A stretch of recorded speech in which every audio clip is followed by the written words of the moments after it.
Bugun tuxumchilarni duosini olmoqchiman. Mana shu tuxum sotuvchilarini. Chunki aptekachilarni duosini oldim. Uzun marketda ham duosiga qoldim. Ba'd sotadiganlarni duosiku umuman yog'ilib yotibdi har kun. Demak, endi navbat tuxumchilarga. Bugun mana shu tuxum bilan shunaqa zo'r yuzingizga lifting effekt beradigan, yuzni tortadigan maska o'rgataman. Qanaqa maska deyishinglar mumkin. Demak, qo'lingizda spirulina bor. Hamma oldi spirulinani, hammani uyida уже bor, по-моему. Demak, bitta maska o'rgatdingiz, Nodira Yakubova, endi uni bitta maskadan boshqa nimaga yana ishlatamiz degan savollar ham ko'p kelyapti.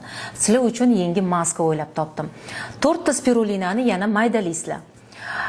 Uni ustiga mana shu tuxumning ichidagi oq, ya'ni belokini ajratib olasizlar. Belokni yaxshilab ko'pirtirasizlar. Unga 4 ta spirulinani parashokini solasizlar. Uni ichiga kastorovый maslo bor aptekalarda. Endi o'zingizda ham bor уже hamma narsa. Demak, o'sha kastorovый maslodan 1 choy qoshiq solasizlar. Agar uni quyilishi qiyin bo'lsa, ozginagina kraxmal qo'shib yuboringlar. Kraxmal, kartoshka kraxmali, makka jo'xori kraxmali farqi yo'q. Quyuqroq massa qilib yuzingizga suringlar. 4 qavat qilib surasizlar. 4 qavat. Bitta qavatini yubka qilib surib olasizlar. 1-2 minutdan keyin yoki 30 sekunddan keyin qurishiga qarab ikkinchi qavat, 3-4 qavatni surib qo'yasizlar.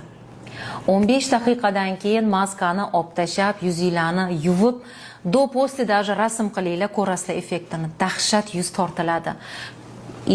Albatta bu bilan birga oqaradi, tortiladi yuzinglar zo'r. Kstati, poralarni ham zo'r tortadi bu maska.